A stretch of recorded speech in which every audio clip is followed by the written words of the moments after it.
Afrique, mon Afrique, un continent magnifique et merveilleux, avec une diversité de paysages comme la forêt dense, le fleuve Congo, les océans, des montagnes et des collines. Ce qui fait la particularité de l'Afrique, c'est la pluralité des cultures et des hommes de toutes les couleurs, noirs, blancs. Cette terre africaine hospitalière accueille tout le monde, venant des quatre coins de l'univers. Jour comme de nuit, l'Afrique vibre par ses enfants, tels que ses hommes, ses femmes, ses jeunes, ses vieillards. Peu importe le pays où l'on se trouve en Afrique, on se sent chez soi.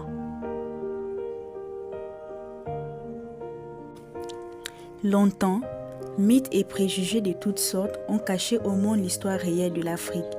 Les sociétés africaines passaient pour des sociétés qui ne pouvaient avoir d'histoire.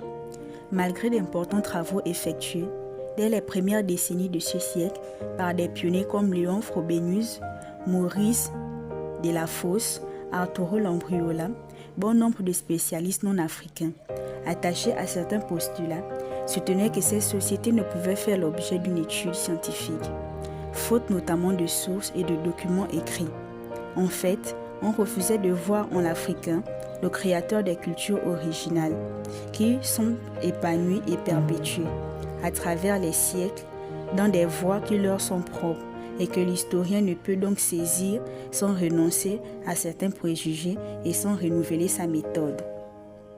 La situation a beaucoup évolué depuis la fin de la Deuxième Guerre mondiale, en particulier depuis que les pays d'Afrique ayant accédé à l'indépendance participent activement à la vie communautaire, internationale et aux échanges mutuels qui sont sa raison d'être.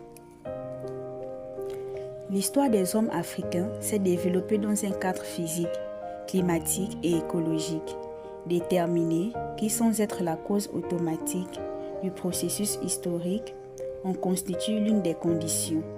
Ces conditions ne sont pas figées, mais elles sont en interaction permanente avec l'homme qui les subit et les transforme.